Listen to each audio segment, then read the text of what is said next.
Namora Kabe Tucha Habe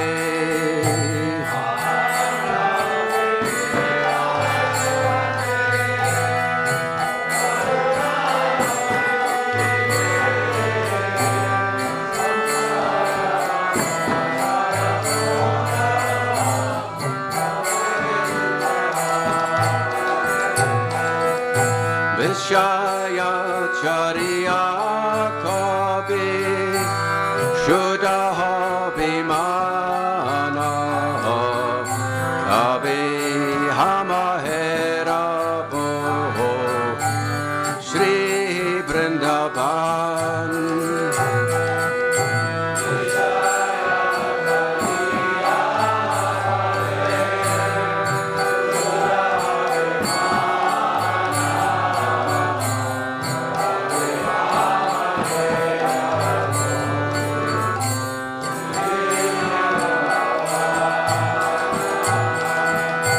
Vishaya Chariya Kabe Shuddha Bhimana Kabe Hamahera Bho Shri Vrindavan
Rahomora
Krishna Krishna Hare Hare, Hare Ram, Ram Ram, Hare Hare.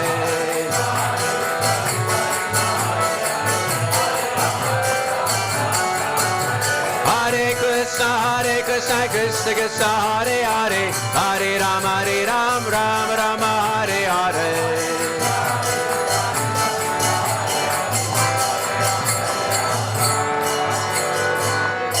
Gauranga bolite habe, Pulaka Sharira, Hare Hare bolite nai, Yane Babinira.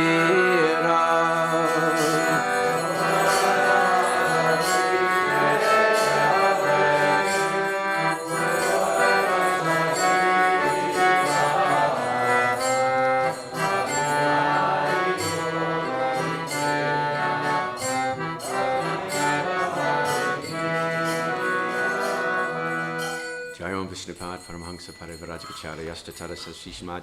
His Divine Grace Abhai Charnaravinda Bhaktivedanta Swami Srila Prabhupada Ki, Grantaraj Sri Caitanya-Caritāmṛta Ki, Samaveta Bhaktivedanta Ki, Nitai Gaur Premanandi. All glories to the assembled devotees. All glories to the assembled devotees. All glories to the assembled devotees. All glories to Sri Guru and Sri Gauranga.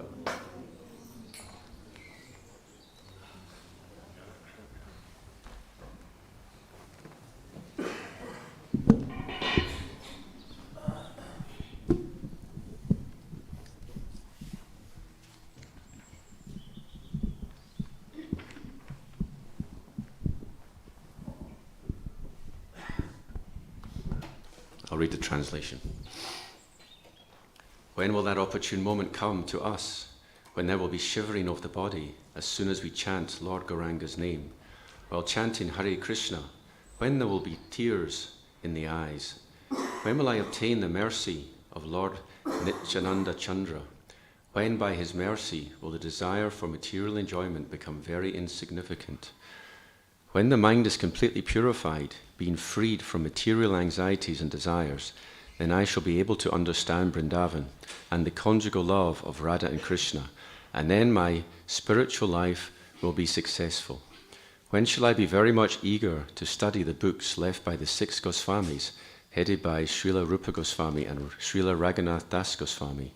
By their instruction, I shall be able to properly understand the loving affairs of Radha and Krishna. My only aspiration is to attain the lotus feet of the 6 Goswamis, headed by Srila Rupa Goswami and Srila Raghunath Das Goswami. Narottam Das constantly prays to attain their lotus feet. Narottam Das Thakur Ki Jai. So we do bhajans most Mondays at Bhaktivedanta Manor, 9:15. Okay? Please come to the temple room if you're able. Sometimes we're too busy doing devotional service to sing bhajans. This isn't good, because bhajans is one of the best parts of devotional service. Everyone agreed? Haribol Jai. Jaya Jai Sri Chaitanya, Jaya Nityananda. Jaya Dvaita Chandra, Jaya Gaura Bhakta Vrinda. Jaya Jaya Sri Chaitanya, Jaya Nityananda. Jaya Dvaita Chandra, Jaya Gaura Bhakta Vrinda. Jaya Jaya Sri Chaitanya, Jaya Nityananda. Jaya Dvaita Chandra, Jaya Gaura Bhakta Vrinda. So today, reading from Madhya Lila, chapter 10, text 155 through to 166. So I'll read the translations as we go along. This is 155. Seeing Brahmananda Bharati wearing the deerskin, Chaitanya Mahaprabhu pretended not to see him. Instead, he asked Mukunda Datta, "Where is Brahmananda Bharati, my spiritual master?" The Lord likes to joke around. Next verse. Mukunda Datta replied, "Here is Brahmananda Bharati in your presence." The Lord replied, "You're incorrect. This is not Brahmananda Bharati." Doing well, you're catching up with me, it's good. "You must be talking of someone else, for this is surely not Brahmananda Bharati. You simply have no knowledge. Why should Brahmananda Bharati wear a deerskin?" When Brahmananda Bharati heard this, he thought, "My deerskin is not approved by Sri Chaitanya Mahaprabhu." Thus admitting his mistake, Brahmananda Bharati thought, "He spoke well. I put on this deerskin only for prestige. I cannot cross over the ocean of nescience simply by wearing a deerskin. From today on, I shall not wear this deerskin." As soon as Brahmananda Bharati decided this, Sri Chaitanya Mahaprabhu, understanding his mind, immediately sent for the robes of a sannyasi. As soon as Brahmananda Bharati gave up his deerskin and covered himself with sannyasi robes, Sri Chaitanya Mahaprabhu came and offered his respects at his lotus feet. Shri Shri Radha Gokulananda Ki Jai. Brahmananda Bharati said, "You instruct the general populace by your behavior. I will not do anything against your wishes. Otherwise, you will not offer me respects, but will neglect me. I am afraid of this." At the present moment, I see two Brahmans. One Brahman is Lord Jagannath, who does not move, and the other Brahman, who is moving, is you. Lord Jagannath is the Archa Vigraha, the worshipable deity, and it is he who is the non-moving Brahman. But you are Lord Sri Chaitanya Mahaprabhu, and you are moving here and there. The two of you are the same Brahman, master of the material nature. But you are playing two parts, one moving and one not moving. In this way, two Brahmans are now residing at Jagannath Puri, Purushottam. Of the two Brahmans, you are fair-complexioned, and the other, Lord Jagannath, is blackish. Both of you are delivering the whole world. Lord Sri Chaitanya Mahaprabhu replied, "Actually, to tell you the truth, due to your presence, there are now two Brahmans at Jagannath Puri." And then we get to verse 166, which has a purport. So please repeat after me. Brahmananda nama tumi gaura brahmachala Shamavarna Jagannatha Vasyachena Achala. Brahmananda nama tumi gaura brahmachala Shamavarna Jagannatha Vasyachena Achala. Brahmananda nama tumi gaura brahmachala Shamavarna Jagannatha Vasyachena Achala.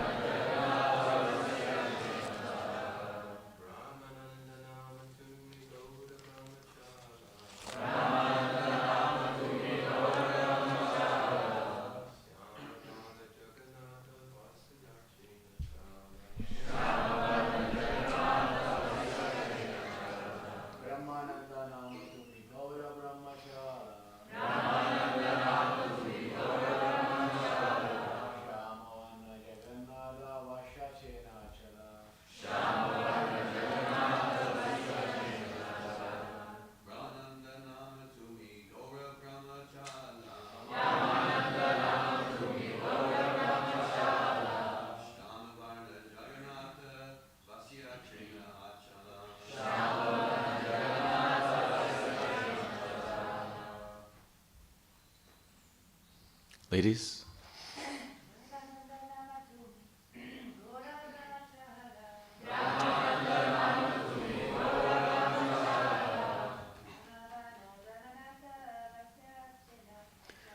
Shamavarna Jagannatha Vasyachena Achala.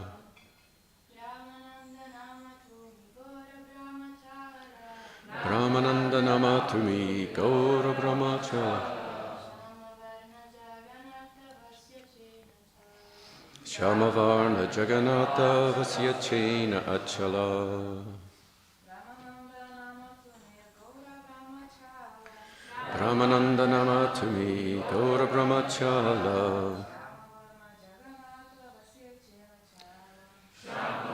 Jagannatha Vasyachena. Okay, word for word. Brahmananda, Brahmananda. Nama to me, your name. Gaura Brahma, the Brahman of the name Gaura. Chala, both of them are moving. Shamavarna, of blackish hue. Jagannatha, Lord Jagannath. Vasyachena is sitting. Achala, without movement. Translation. Both Brahmananda and Gaura Hari are moving, whereas the blackish Lord Jagannath is sitting tight and immobile. Please repeat. Both Brahmananda and Gaura Hari are moving, whereas the blackish Lord Jagannath is sitting tight and immobile. Purport by His Divine Grace Srila Prabhupada. Srila Prabhupada ki jai. Brahmananda Bharati wanted to prove that there is no difference between the Supreme Lord and the Jiva, whereas Caitanya Mahaprabhu wanted to prove that he and Brahmananda Bharati were Jivas, and that although the Jivas are Brahman, they are many, but the Supreme Lord, the Supreme Brahman, is one. On the other hand, Brahmananda Bharati also wanted to prove that Jagannath and Sri Caitanya Mahaprabhu are one, the Supreme Personality of Godhead, but that to fulfill his mission, Sri Caitanya Mahaprabhu appeared to be moving, whereas Lord Jagannath appeared to be inert. Thus this jolly argument was going on. Finally, Brahmananda Bharati referred the whole matter to Sarvabhauma Bhattacharya for a final decision. Brahmananda Nama Tumi Gaura Brahmachala Shamavarna Jagannatha Vasyachena Achala. Both Brahmananda and Gaura Hari are moving, whereas the blackish Lord Jagannath is sitting tight and immobile.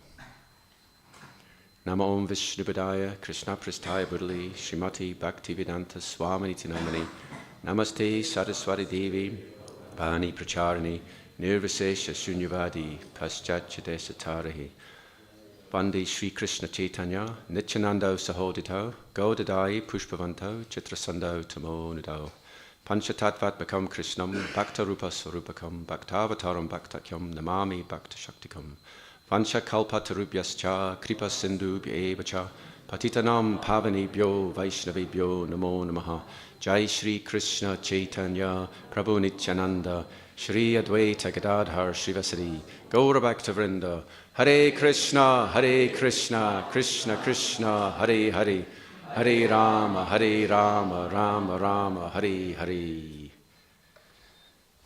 So I give my gratitude to the organizers for giving me the opportunity to speak. Please, I request you to give me blessings that I may say something relevant, something that's bona fide.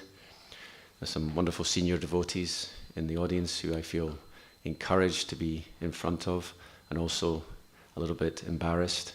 Sri Radharaman Prabhu is a great pundit here. Even his young children, they're only teenagers, they already know so much more of the Vedas than I do. I feel like I didn't have the Sukriti. He's stopping me. Okay, I won't glorify them. Who is the associate of Mahaprabhu who said, "You're lucky, you've received the praise of chastisement, and I've received the poison of being glorified"? Who was that? Remember? Who? Advaitacharya. Okay. Sanatana Goswami.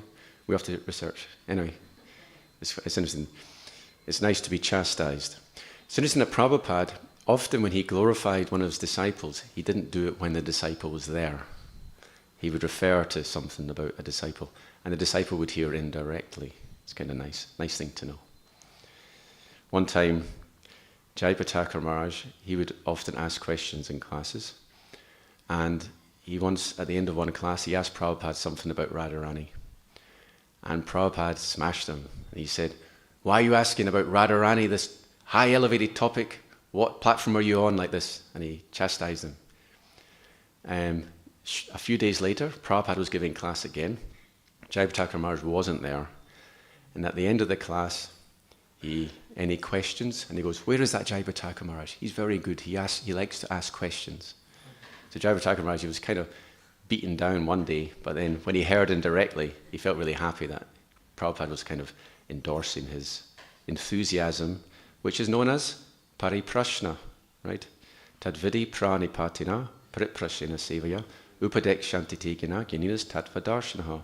Once we take a spiritual master, we must inquire pariprashna from all different angles of vision, try and get the truth, because understanding the truth is the path to ultimately attaining Krishna Prema. And this pastime has got several aspects. There's an aspect about dress, and there's an aspect about philosophy. And the two are there.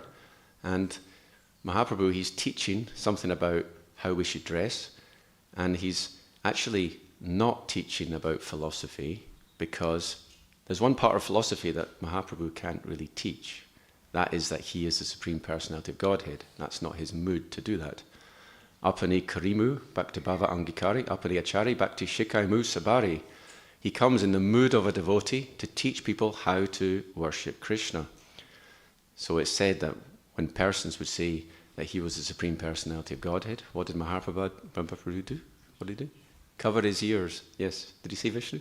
Vishnu. Covered his ears. He didn't want to hear it, because that wasn't his mood.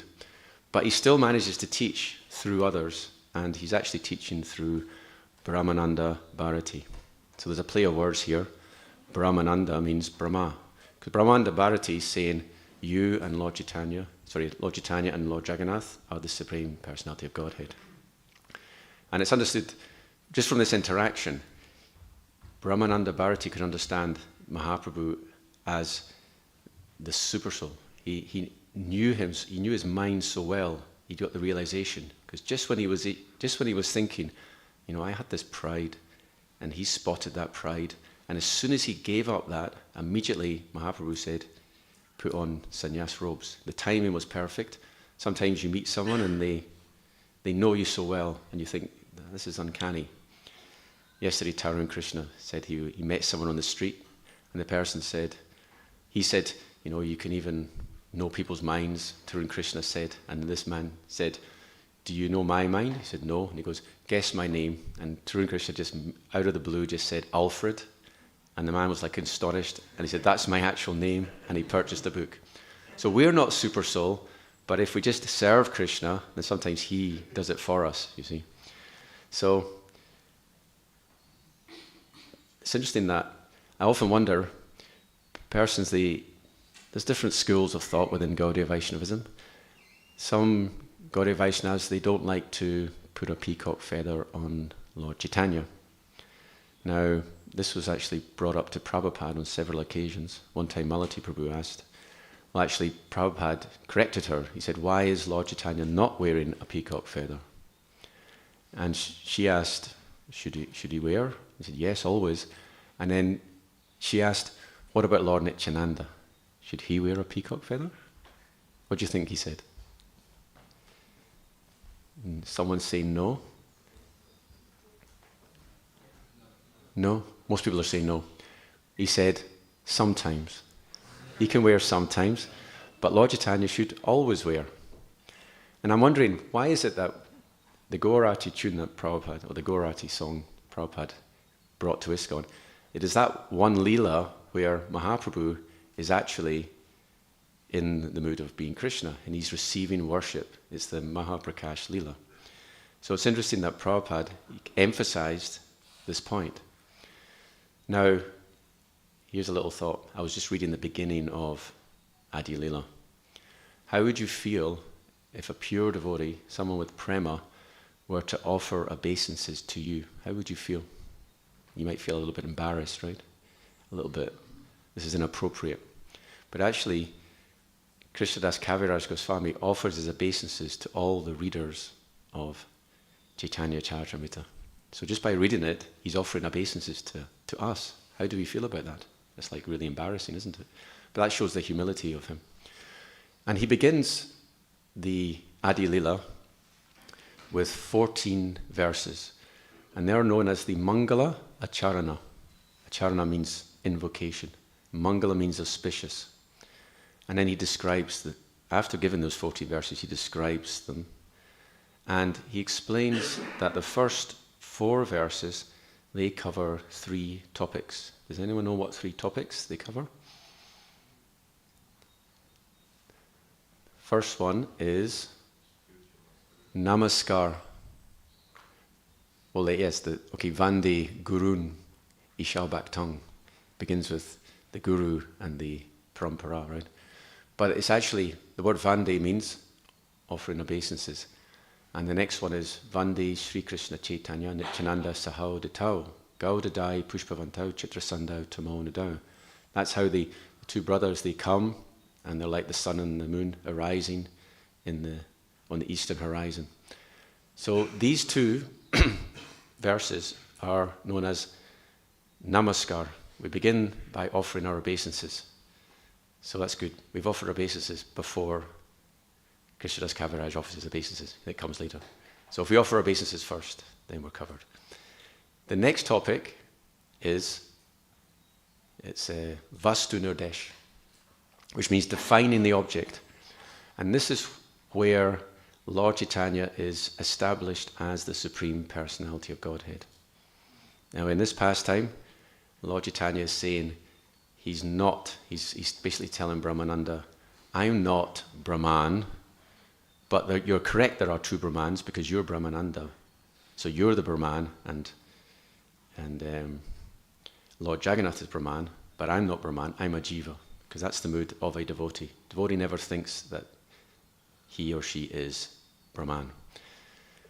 But this is nicely brought out in the 3rd verse. Yad advaitam brahmopanishadi tadapyasya tanubha yad atmantar yami purusha iti so shanksha vibhava sadaishvaya purno ya iha bhagavan sasvayamayam na chaitanyad krishnaj jagati paratatvam param miha. So here, beautiful verse describing the absolute truth in 3 phases. The first phrase, Brahma, which is the bodily effulgence of Lord Chaitanya, who is Krishna. The last line is, Na Chaitanyad Krishnaj Jagati Paratatvam Paramiha. There is no higher truth than Lord Chaitanya, who is Krishna. So Kaviraj Goswami establishes Lord Chaitanya as Swayam Bhagavan. Krishna's 2 Bhagavan Swayam, the Bhagavatam states. This principle is stated at the beginning, and with the additional feature that Krishna and Lord Chaitanya are non-different. Then the 3 phases, Brahma which is described as Advaita. Advaita Brahma is the bodily effulgence of Chaitanya Mahaprabhu. His expansion is the Purusha, or the Atmantaryami. Atma, Antaryami. Antaryama means the indweller. The Lord is within all our hearts. Lord Chaitanya is within our heart. And Sadaishvarya Purno Yaiha Bhagavan Swayam Saswayam Ayam. Meaning that Lord Chaitanya is none other than Swayam Bhagavan. And he's full in all 6 opulences. So this is how the tattva of Caitanya-Caritāmṛta is nicely established. And once that's done, Lord Chaitanya can be in the mood of devotee and we won't be bewildered because we already know who he is. Another example, several Mondays ago, Prabhupada was giving class. Prabhupada gives class every Monday, just in case you don't know. You come here, we switch on, we give the mic to Prabhupada. Prabhupada's actually present, and we play the recording. So he was saying there was a little joke going on between Sanatana Goswami and Lord Chaitanya. Because Sanatana Goswami asks, how do you recognize an avatar? Of course, this is really funny because Sanatana Goswami knows Lord Chaitanya is an avatar. But Lord Chaitanya explains, avatar is established in Scripture. Where in Scripture is it said that Lord Chaitanya is an avatar? There's lots of verses. Krishna Varnam Tushakrisham, that's the 11th canto. Any other ones? Mahabharata, yes. Hemanga, what does it begin? Suvarna Varna Hemango, Varangas Chandanagati, Sannyasa Krich Chamo Shanta, Nishta Shanti Parayana. Wonderful. Actually, this is coming up in this chapter shortly. This is from the Vishnu Sahasranam, right? There's this little verse, beautiful collection of 8 names of Lord Chaitanya. 4 of them before he took sannyas, 4 of them after. So Suvarna Varna, he has a goldish complexion.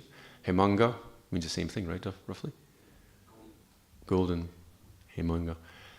Varangas, beautiful body. Chandanangati, he's smeared with sandalwood.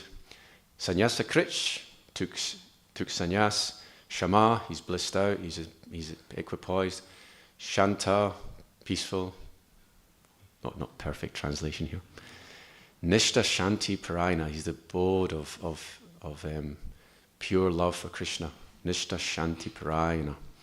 So these are some examples, and this is a long time ago, 5,000 years ago, the Mahabharata. Therefore, Mahaprabhu, he's already mentioned. Where else is it? Where does Prahlad Maharaj say? Chana kalau yarabhavas triyugo tasatvam. He's known as Triyuga. The Lord is known as Triyuga. Why Triyuga? Because he's covered Chana. He's a Chana avatar. He's covered in the Kali Yuga. So he's not coming and saying he is God. And Prabhupada explains why. Because Mayavad is so rife that if he said he's God, then everyone would want to imitate him and be God too. So he comes as the devotee. So this is all nicely established. Now, here's a question. What is the connection between wearing a deerskin or living simply, dressing simply, and knowing the philosophy, correct philosophy? You see, there's 2 points I was mentioning.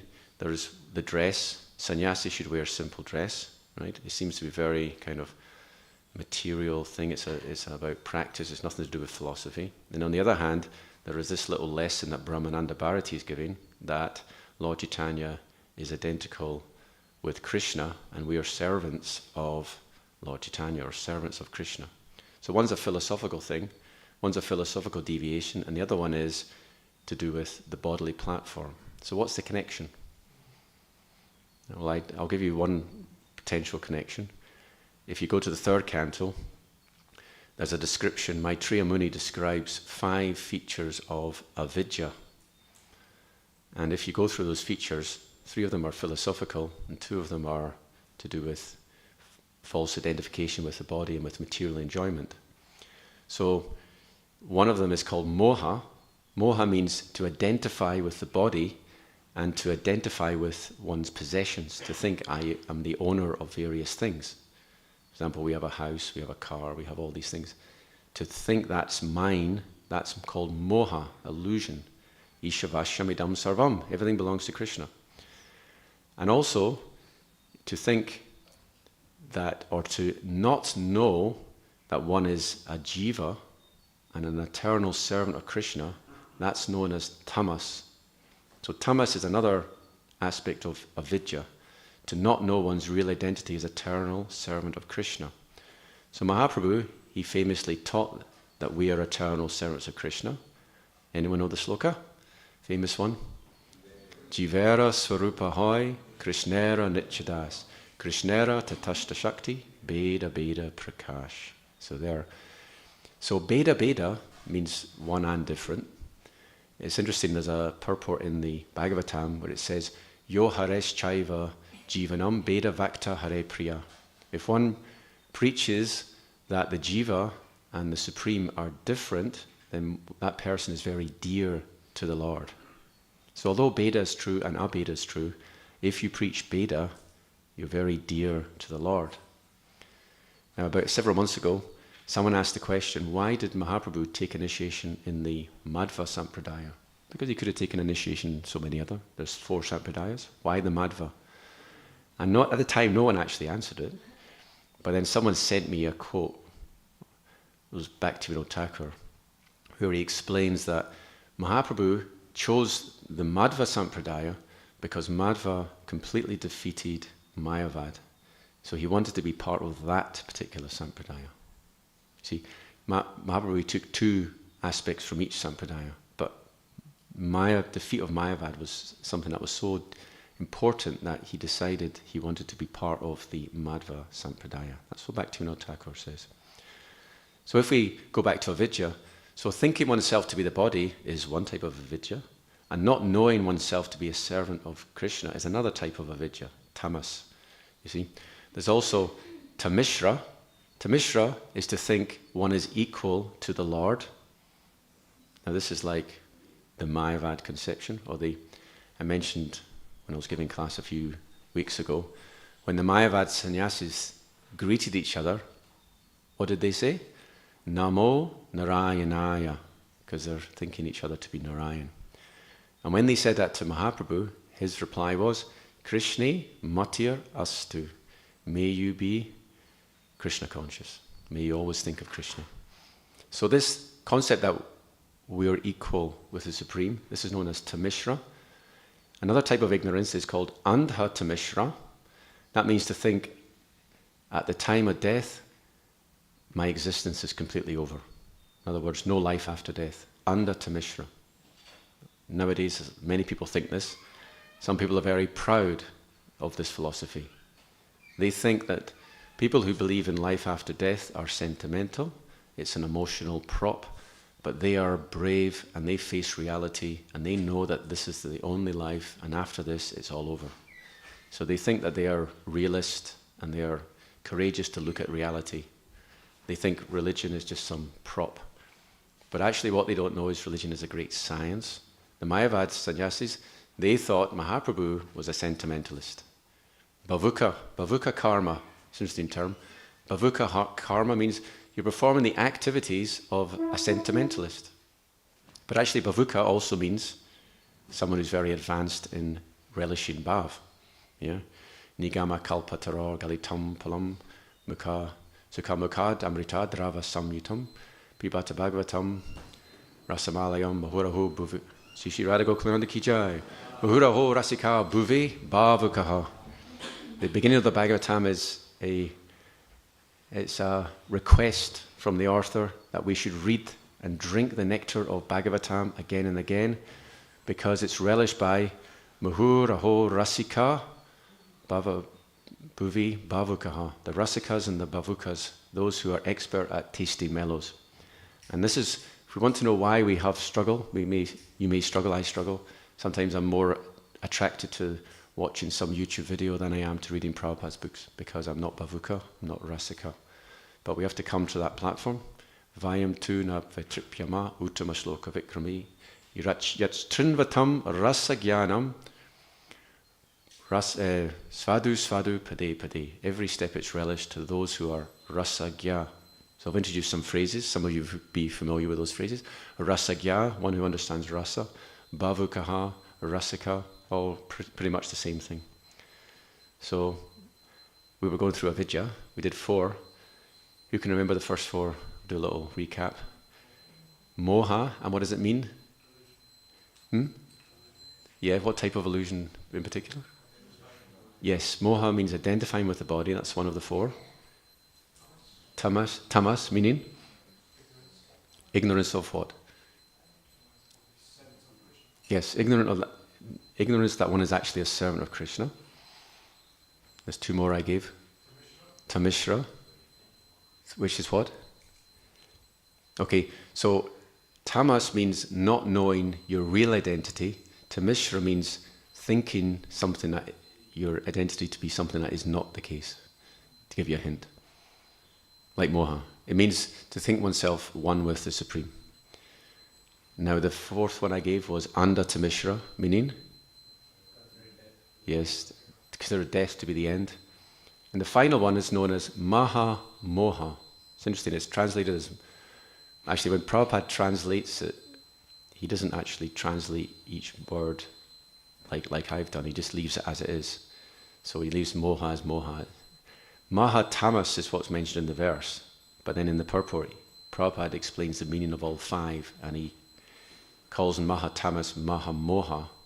And that means to be mad after material enjoyment. In other words, to be a sense gratifier. So we all have experienced that, I think, to some extent. So if we're proud at all, we should understand that we're actually in avidya if we have sense gratification, or we desire sense gratification. So to be a sannyasi, want us to go beyond avidya.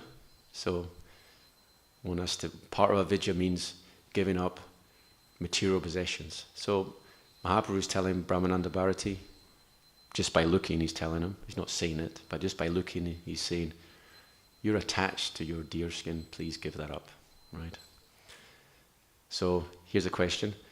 There's a similar pastime in the Caitanya-Caritāmṛta about another great devotee that came before Mahaprabhu, and his dress was inappropriate because it had some element of opulence about it. Who knows who I'm referring to? Sanatana Goswami. And what was he carrying? A blanket, yes, a woolen blanket. So this is an interesting pastime. When he escaped from his service to the Mohammedans, right? So he's still looking like a Muslim mendicant. So Mahaprabhu was in the house of Chandrasekharacharya, and because he's the all-knowing Lord, he understood that Sanatana Goswami was outside. So he told Chandrasekhar, there's a devotee outside, please invite him in. Chandrasekhar opened the door and he sees this Muslim mendicant. And he goes back, there's not a devotee, there's a Muslim mendicant. Mahaprabhu says, invite him in. He invites him in, and then what happens? Mahaprabhu embraces Sanatana Goswami, and they both shed tears of ecstasy, and Chandrasekhar is absolutely astonished to see this. It's a lovely lesson, don't judge by externals, right? Mahaprabhu, he tells Chandrasekhar, take away his dress. He doesn't want him. He wants him to wear Vaishnava dress. So Sanatana Goswami, gets himself ready. Chandrasekhar offers fresh cloth. Sanatana Goswami declines, which is very nice, because he doesn't want to wear fresh dress, he doesn't want to be opulent. And when Mahaprabhu saw that, he's like, he's very happy. He's very happy that Sanatana Goswami wasn't attached to having nice dress.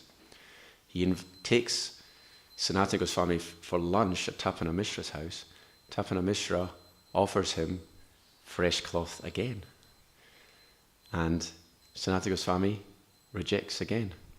And he says, but if you have any used cloth, any old cloth, I'm happy to take. So he gives him some old cloth, and Sanatana Goswami rips it in two. He has his kopans and his top cloth. And this is proper of a sannyasi. Yeah? It's said by Kavi Karnapur, Niskinshyanasya Bhagavan Bhajanon Mukasya Param Param Jigamasho Bhavasagarasya Sandarshanam Vishayanam Matayoshitangsha Hahanta Hanta Vishabhakshanatu Pyasadu. And if one is serious about crossing over the ocean of material existence, one has to become niskinchana. What does niskinchana mean?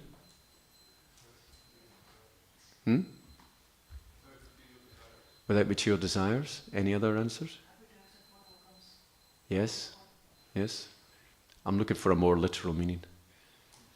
Nish means without, and kinchana is something, right? Is it something? What is kinchana? Something? Okay. Niskinchana means, or another phrase is akinchana. Queen Kunti, Jain Maishvarya Shrishat Shrita Shribir, Edamana Madapuman, Naiva Harcha Vidatum Vai, Tvam Akinchana Gocharam.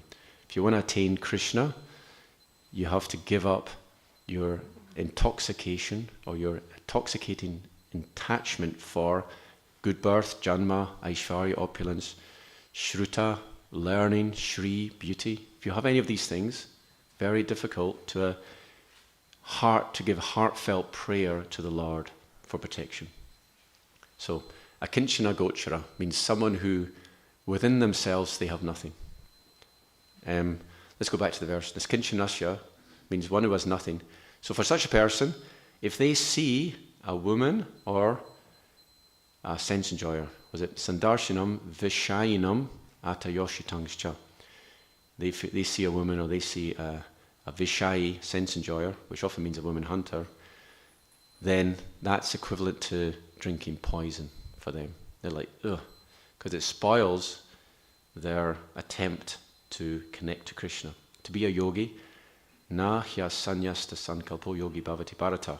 Bhagavad Gita says, you cannot become a yogi, and Krishna means a bhakti yogi, unless you renounce your desire for sense gratification. Therefore, Brahmananda Bharati, if he's wearing a deer skin, that's that little thing, that little thing, it can be the difference between connecting to Krishna and not. Sometimes if someone has cancer, sometimes they're given they have an operation, remove the cancer, but sometimes they're also given chemotherapy just in case there's a little bit left. So it's the same with material desire. If you're going to get rid of material desire, you have to go the full way. So one may think, well, what's the big deal, deer skin? But just got to get it right to the root. Every single last bit of attachment must be uprooted. So instant Prabhupada, he says, Vaishnavas are very beautiful. They don't dress beautifully, but they are beautiful. So what's the reason for that? What is the beauty of the Vaishnav? Huh? Yes. Purity of heart, yes. One time Prabhupada was given initiation to a young American lady, and he said, you're very beautiful, now become beautiful on the inside. That's what he said to her. So Prahlad Maharaj, he's got a lovely realization of that. Naivatmana prabhuriyam nija labha purno manam janad avidusha karano vranita yad jano bhagavati vidadita manam tatschatmane pratimukasya yatamukashri. He says that the Lord is nija labha purna. He's complete in himself. He needs nothing. Therefore, when we worship him, when we offer things to him, when we engage in deity worship, it is not for his benefit, it's for our benefit. Just like when someone decorates their face, the reflection becomes very beautiful. So in the same way, when the devotees give mana, honor, or dress Krishna nicely, make him look beautiful, it reflects on them and they become beautiful. People, if you watch Prabhupada memories, I recommend you all do. You can go on YouTube, they're all there. So many people talk about how they were just bowled over by Prabhupada's beauty. His character, there was something just wonderful about him, his personality, his qualities, etc. So why does he have that attractive personality? Because he's given all respect to Krishna. Therefore it reflects back upon himself. You see? So the devotees, their goal is not to be beautiful, but they become beautiful just by virtue of dressing Krishna nicely. Make Krishna look beautiful. So Bhaktivinoda Thakur says, you waste your days sleeping and decorating your bodies. So Prabhupada says, devotees, we don't decorate our bodies. We wear simple clothes. But devotees are still very beautiful because they decorate Krishna's body. And that's the difference between false ego and real ego. Real ego means, let's make Krishna beautiful, let's dress him nicely, make him happy. False ego means, I want to be beautiful myself, I want to be happy myself, like that. Atma sukha dukhe gopira nahi ka vichar. Krishna sukha hetu chesta mano vyavahar. The gopis are the perfect example. They have no consideration of their own happiness and distress. It is simply Krishna sukha hetu. Their whole existence is based on what will give Krishna happiness, like that, you see. So that's another example. But going back to Sanatana Goswami, even though he did pass those two tests, still, as someone mentioned, there was still some problem. Mahaprabhu started looking at his woolen blanket. Same thing, he doesn't say anything, he just looks at it. Mahaprabhu, and then Sanatana's thinking, this isn't very pleasing. So what does he do? He goes to the bathing ghat, and he sees a mendicant with a torn cloth, and he says, I will give you this nice woolen blanket in exchange for your torn cloth. And what does the mendicant do? He's like, why are you making fun? Why are you making fun out of me? Why are you joking like that with me? And Sanatana Goswami says, no, I'm serious. And he swaps. The mendicant must be wondering, why is this happening? But but Sanatana Goswami, he's free from such things. So, and also there's a famous, let's go talking about, while we're talking about dress, there's a famous verse in Antya-lila where Chaitanya Mahaprabhu gives instructions to Raghunath Das Goswami. So Ananta Achyuta is going to repeat the verse. Go on in.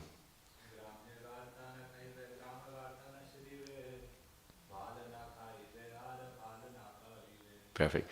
Gramya kata na shunibi. Let us not hear Gramya kata, which means mundane talk. We don't want to know who's top of the Premier League right now. We don't need to know who the bookmakers are saying who's going to be the next Prime Minister of England. We don't need to know these things. Gramya kata na shunibi. Don't hear it. Gramya varta na kohibi. Do not speak it. Balo na kaibi. Do not eat luxuriously. Balo na poribi. Do not dress nicely. Once again, dressing nicely means you are the enjoyer. We have to get rid of this mentality. Now, when I reflect on these things, let's be honest now, if you look at the history of ISKCON, there are many ways in which the early devotees, the Prabhupada disciples, they actually followed those things to a higher standard.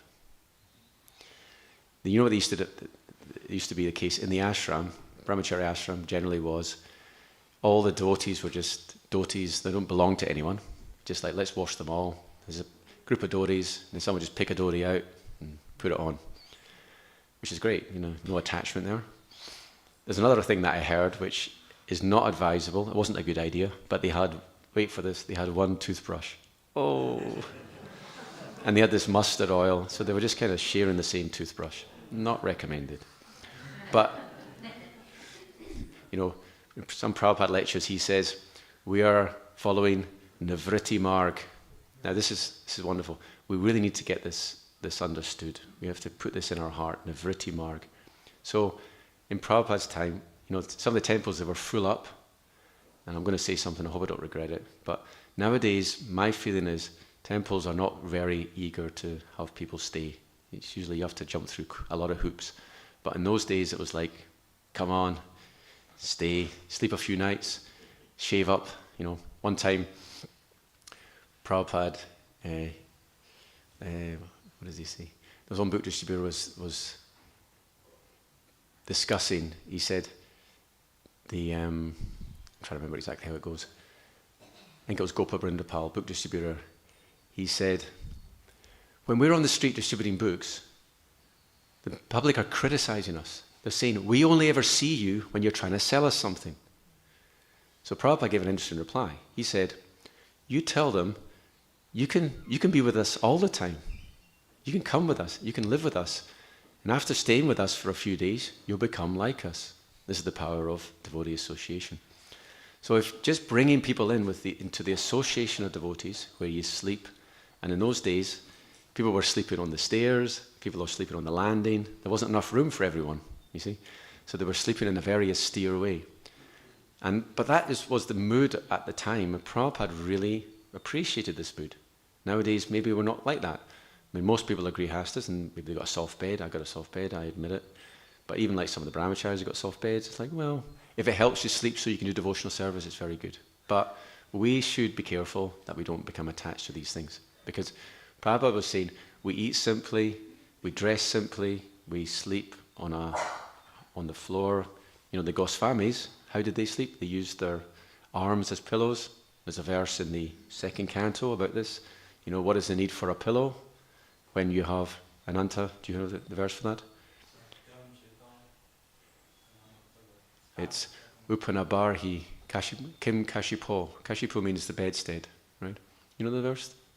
No, okay. Can you find it? Okay, we have a little pundit here. He's going to find the verse. It's in the second canto where it says, what is the need for pillow when you can use your arms?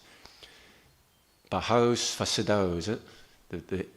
Oh, thank you. You're very quick at finding it.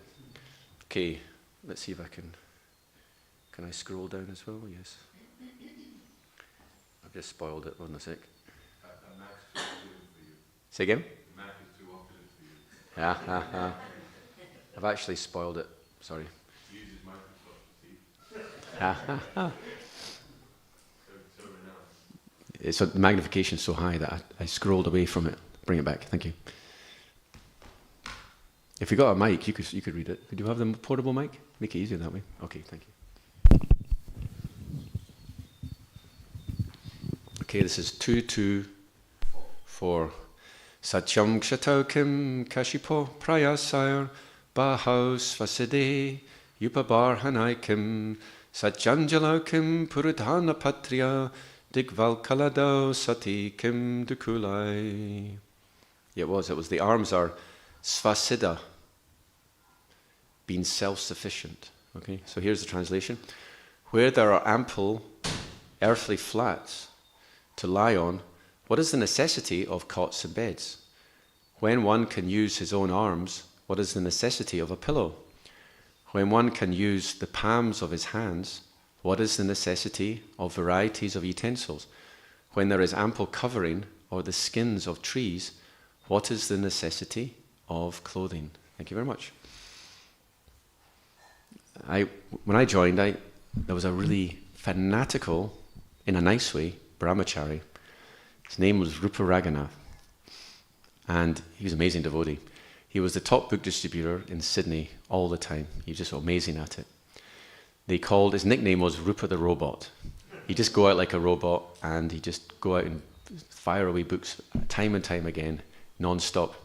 And he was perfectly designed for Sankirtan, because he was kind of small and light, but he had quite big feet, so he never got sore feet. You notice one of the things about, if you're on Sankirtan, I'm a little heavier than Rupa, and my feet are smaller than his, so when I go out in Sankirtan, not that I do very much, one of the things that gets me after a while is like my feet start to hurt.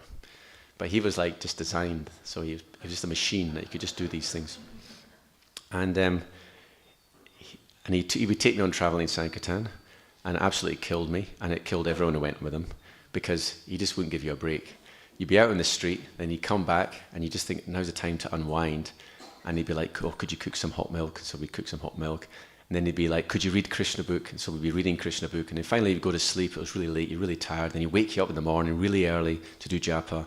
And you were out in the street before you knew it. So it was really tough. But he once said to me, he actually meant it. He said, I just can't come to this platform. I need a pillow to sleep. I try sleeping on my arm, but it's really uncomfortable. My arm gets sore. And he was actually thinking to himself, he wanted to get to the platform and he'd just like lie on the ground and just sleep on his arms, And I found it hilarious because I just wasn't even going there at all. I'm thinking, well, my platform is not even remotely close to that. I'm just trying to like follow the regular principles, and if I have a nice pillow, then that's great. I get to sleep and recover. Anyway, so he used to take out all of us. Anyone who was new, he'd have an eye on them, and so I was kind of new. So he'd have an eye on me and think, oh, let's go for 2 weeks traveling Sankirtan, and so then he'd do it to other people as well. And we all kind of would come back and share our stories of how it was like blissful and torture at the same time. So there's some nice. So anyway, so we're talking here about nivritti. So the point is, Prabhupada said that ISKCON is nivritti. It's nivritti marg. It's not pravritti. Pravritti means let's get some balance of sense gratification along with religious principles. But nivritti means we're going straight for Krishna. And to get Krishna, it's dharma, projita, kaitavotra. Give up all teaching religion. And that includes giving up sense gratification. And what is sense gratification? It's one of the types of ignorance. Anyone remember which type it was? I gave a name for it in Sanskrit. No, under Tamishra was thinking death is the end. It wasn't. Avidya. Avidya is the overall bracket for all of them. All of them are types of avidya. It's actually mahamoha. Mahamoha meaning you've got to have your sense gratification. So it said, pravritir e shabhutanam, nivritis tu mahapala. The Vedas, which scripture is that in, by the way? Manusamhita, is it? Manusamhita. So Manusamhita says, pravritir e shabhutanam is the general tendency of people to have comforts, material comforts. But nivritis tu mahapala. Nivritti is the real fruit. So if we have the question, why am I not getting a taste? Maybe we should look at this thing, am I still on the platform of pravritti? Am I following pravritti marg? Or am I following nivritti? So who knows, there's a verse about nivritti, and it's the 4th verse of the 10th canto. You know the 4th verse of the 10th canto? Please, where's the mic? Give the mic to Adi Guru Prabhu. I'm going to forget it now. Nivrittita se rupagiyamanat bhava sodach chotra mano viramat ka uttama shloke gunana vadat. Puman Virajeta Yo Bina Pashugnat. Thank you very much. You want to give a rough translation? Oh, the glorification of the Supreme Personality of Godhead is received in the Parampara system from Guru to disciple. This glorification is the correct medicine, the osadi, for relieving us from the cycle of birth and death. Only those who are killers of themselves or killers of soul, butchers, killers of the soul, will refuse to take this medicine. Thank you. And it's enjoyed by those who are nivritta tarsha, means they've given up the thirst, trishna, they've given up the thirst for material life. So we want to know, how do they enjoy, how do they get pleasure in reading the scriptures? It's because they've done the hard work. They're prepared to give up the sense gratification. And even psychologically, it's like the army. How do you make a soldier strong? You push them. It's the same with spiritual life. If you want to become strong, we have to push ourselves. Otherwise, we just moan and whinge about things aren't right. But what about pushing ourselves, correcting our own sense gratificatory desires? And it's austere, but from that austerity, you actually go deeper into the scripture. Because if you're too busy trying to enjoy material life, then you're not going to want to read the scripture. So it's a good way to, a cold shower in the morning kind of thing, It sets us up nicely. And we've all probably had the experience, when we wake up in the morning, if we listen to our mind, we just sleep in a bit more. And then after 2 hours, after snoozing a bit, we get up and we feel bad for the rest of the day. Other times, we jump out of bed, have the cold shower, endure it, and then we come, chant our rounds, and then we start to feel very blissful because we've kind of separated ourselves from our bodies. And Prabhupada actually says, how do you come off the bodily platform? Chanting of Hare Krishna. This mystical sound vibration will actually take you off the bodily platform. So that is, this is, we can't emphasize enough, this Nivritti Marg. Also in the 7th canto, it says, Avartate pravritina nivritain ashnutamritam. If we follow pravritti, we get avartate, which means the cycle of samsara, just for simply repeated birth and death. Whereas if we follow nivritti, we get amrita. What does amrita mean? Nectar. Most people said nectar, and someone said immortality. This is lovely because we get both. We get the nectar, and it's eternal. So yeah, just like Caitanya-Caritāmṛta, Prabhupada says, it means the charita means the nature of Chaitanya, the life force, in Amrita, immortality. So how do the pure devotees interact? A sangha of pure devotees is, if you watch that, if you study that, what you're seeing is the nature of the life force in immortality. Because devotees are deathless, they're beyond birth and death, and how their jivas, they interact with Krishna at the center. That is Caitanya-Caritāmṛta. So that's how Prabhupada translates Caitanya-Caritāmṛta. Now you could translate it as the nectarian, Amrita, Charita, characteristics or pastimes of Chaitanya, Lord Chaitanya. But Prabhupada gave this in the introduction, different one. So that's interesting. I'll finish in a minute, but before I do, today is the disappearance of Sri Govinda Ghosh. So Govinda Ghosh is one of the dear associates of the Lord. He's a kirtanier.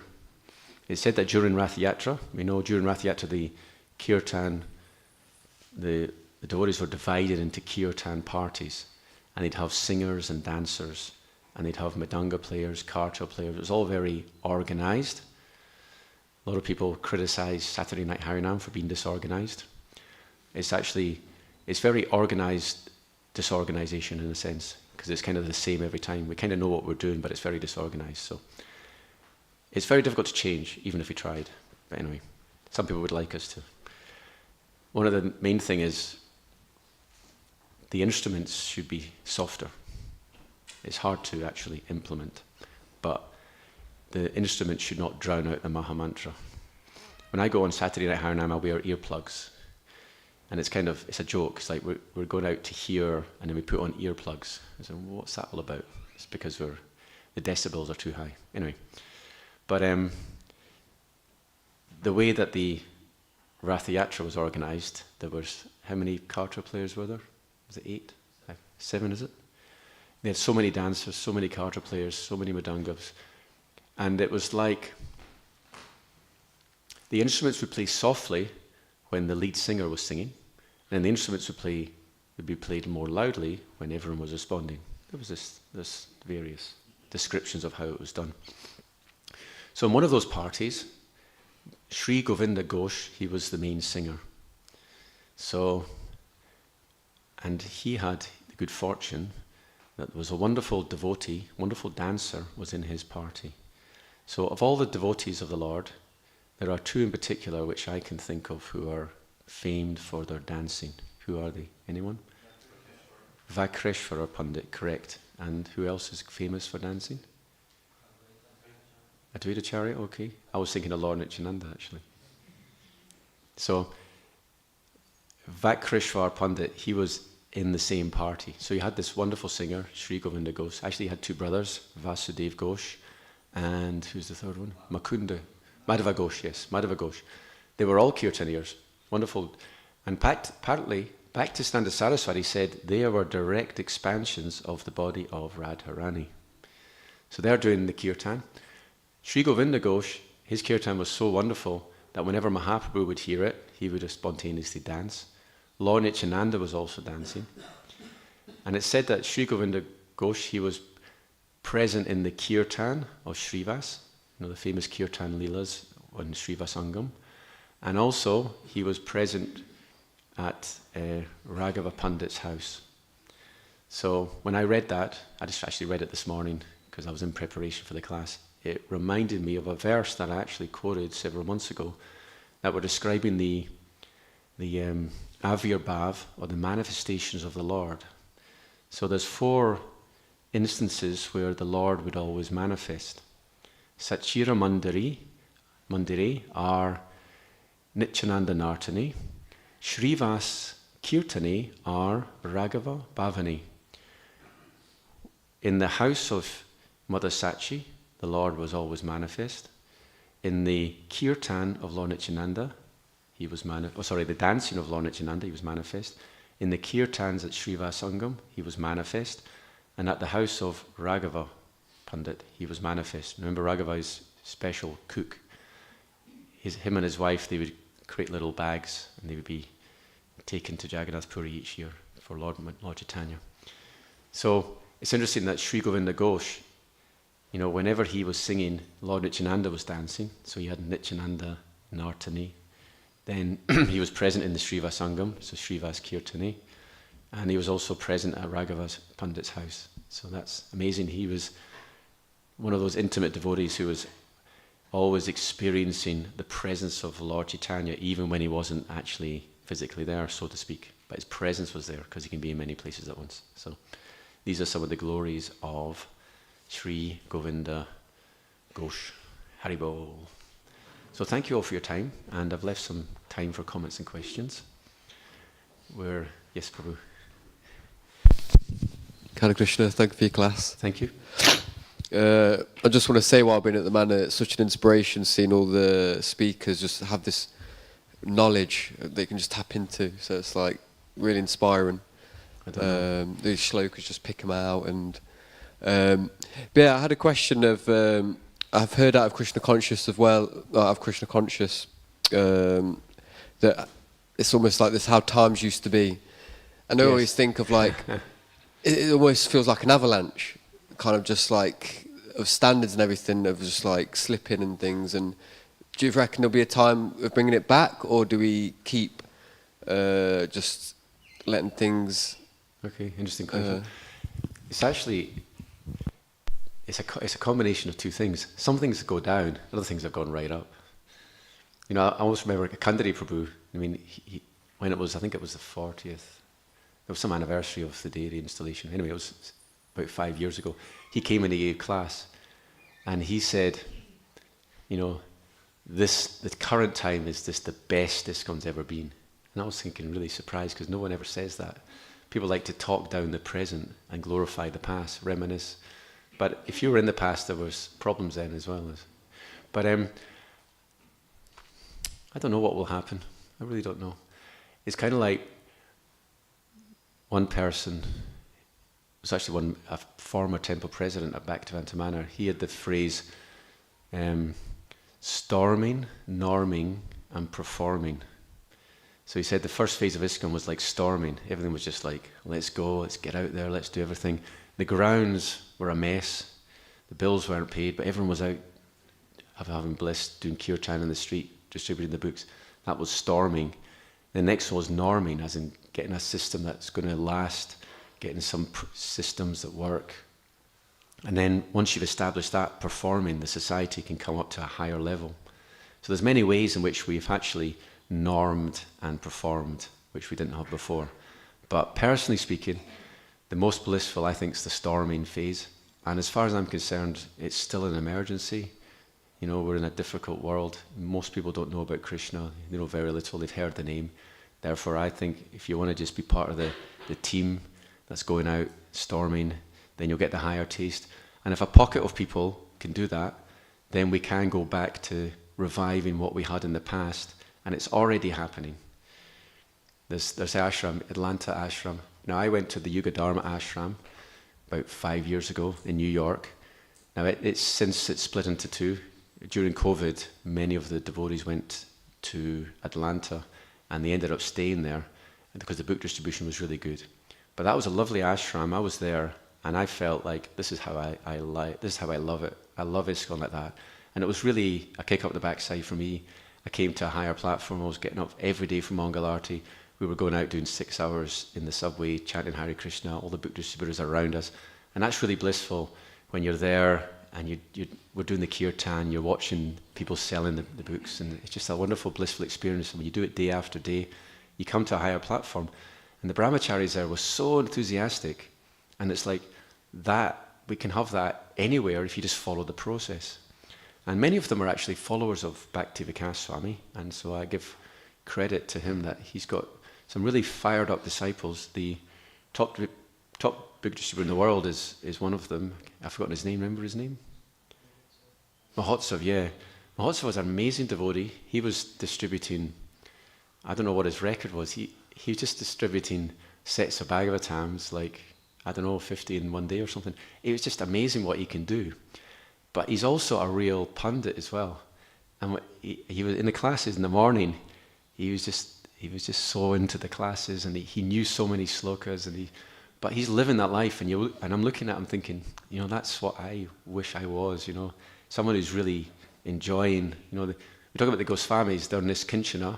They have nothing, but then they have Krishna Prem, so they're very wealthy. So these brahmacharis, they had nothing, but they were so happy that they had the greatest wealth. So the point is, it can be done. It's just it's not normal nowadays. It's unusual. So it can be done, and it is happening. Yeah, because I remember for Gaurapani when we watched the video of Michael Cassidy, and I was like, oh, that's how Krishna that was, and I'd love to see that again. So it's good. Yeah. Anyway, we can do it today. We have Bedford Harinam. Yes?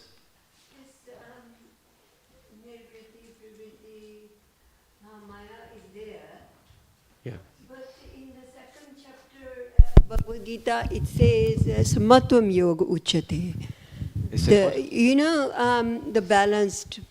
Yeah. So, well, I know Mahamaya is there and it's attractive, but we are content with what we have, like it says the Samatvam Yoga Uchate, the balance.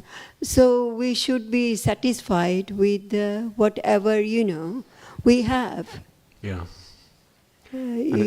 Bhaktivinoda Thakur says this process is shreyas and prayas. Prayas means short-term happiness. Shreyas means long-term benefit. And Bhaktivinoda Thakur says our process is both.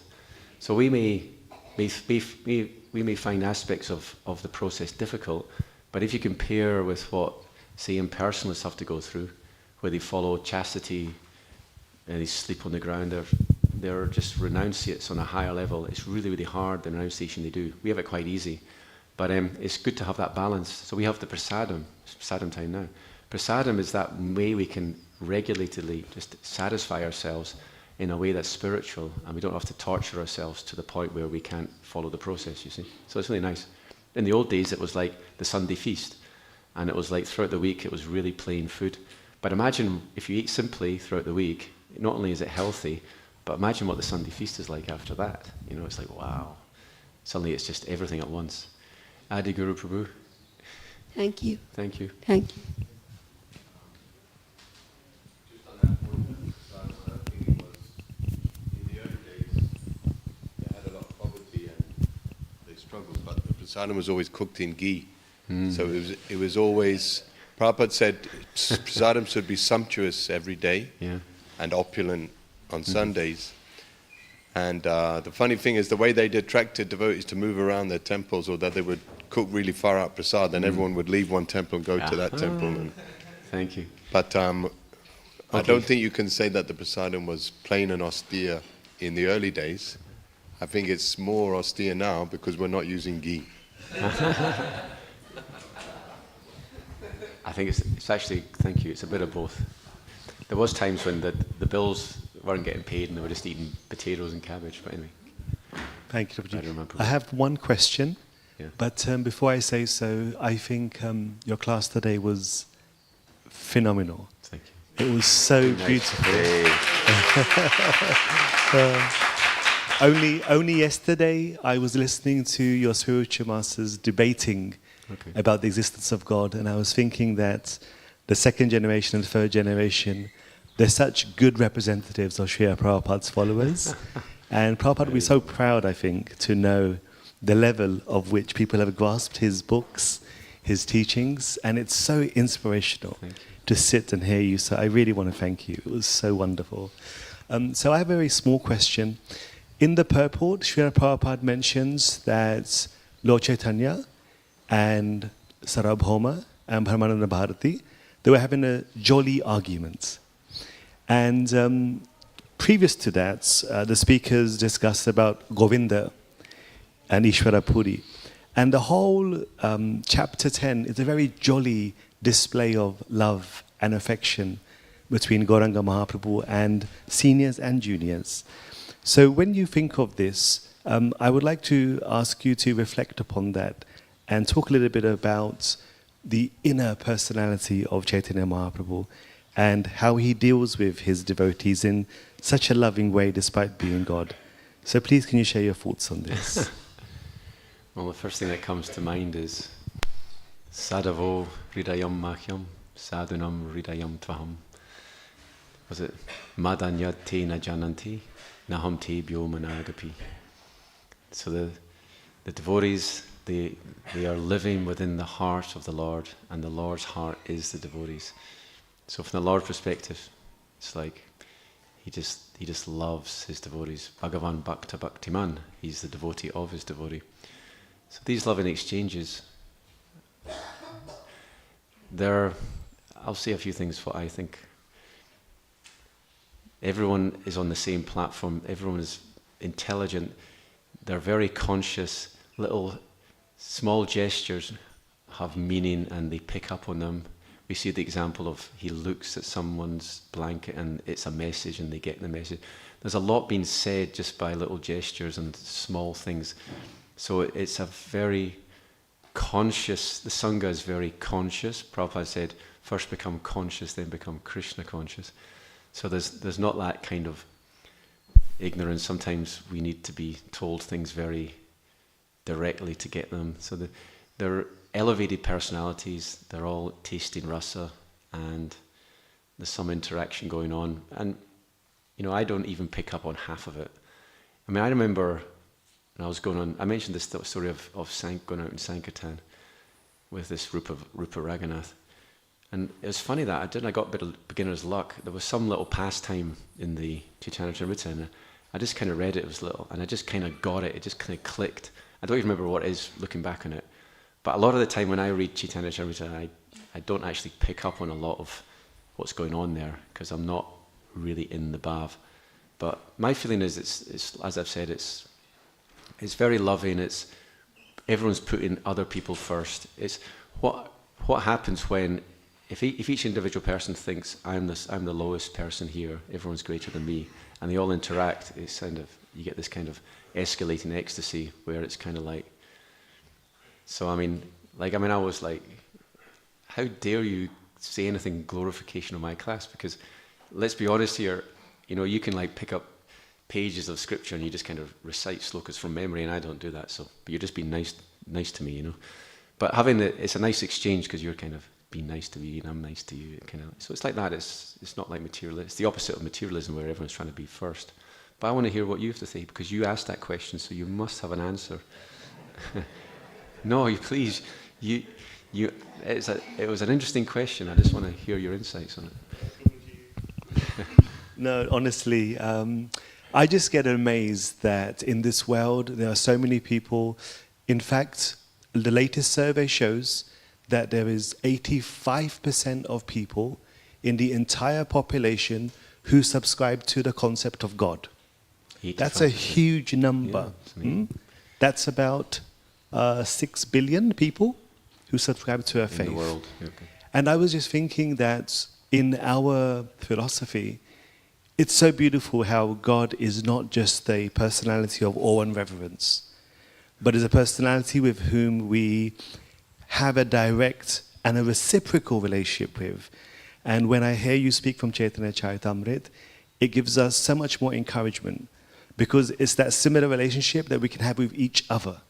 And I think that's the true advancement of ISKCON today. Thank you. Where devotees are affectionate and they're very loving and they have genuine compassion and care, and there's less impersonalism in our exchanges to each other. Thank you. So your classes I absolutely love, and I absolutely love you as well for who you are.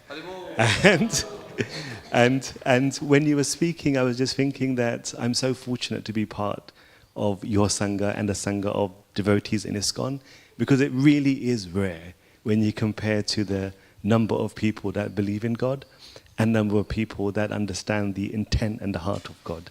But I would like to request if Adiguru and other devotees please add something. Adiguru is a wonderful dancer, by the way. Mm-hmm. I think Sri Radharaman Prabhu is very, he's...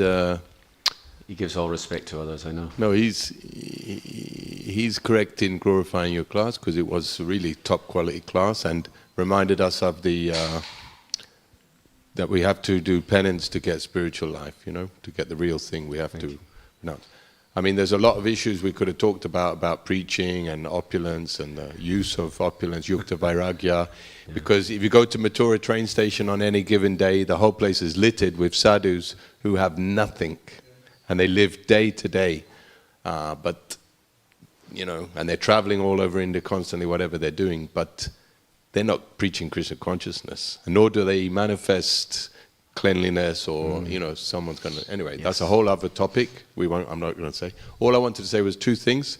One, Radharaman said, Prabhu, that a lot of Prabhupada disciples, they say that our generation, we know more than what they did, because they weren't studying so much. They didn't have all the books that we have. The books were coming out. Books weren't even, the whole Bhagavatam wasn't even out, etc. So that's one good aspect, positive aspect. And the other thing I was going to say was, I just was in India. I was with an Australian devotee, an old Australian devotee, and he said that Rupa Raghunath is still going all over Australia distributing books. Amazing. And that everyone in Australia knows him. And I mean, it's just a tiny country, 27 million people, all around the coast. They all know him. They all know him. It's fantastic. Haribol. He was so wonderful. I'll just finish on one little point about Rupa Raghunath. He was really funny. The temple president at the time had a different philosophy. His philosophy was, sell stickers, make lots of money, and we'll use the money for preaching. And so he hated the Christmas marathon, as it was called, because he was told, no books, you're going out and doing stickers. And he was really good at stickers as well. So what he used to do, about a month before the marathon, he'd like go out and do extra books, keep a bit of money aside, and then during the marathon he'd distribute books and then take that money and hand in a bigger score. And then he got to distribute books during the marathon because he found it really dry doing stickers all the time. Anyway, it's fun and games. Anyway, it's Bedford Harinam today, if anyone's interested. It's a lovely town. Cambridge next Saturday. We're doing some big towns. We've got a new initiative. Adi Guru Prabhu's got an idea and we're all going along with it. So we want some nice big towns. We all go in a minibus, 17-seater. So stay in touch. If you feel like going on Harinam, it's a really blissful experience. Hare Krishna. Grantaraj Sri Caitanya-Caritāmṛta Madhya ki jai, Srila Prabhupada ki jai, Nitai Gaura Premanandi.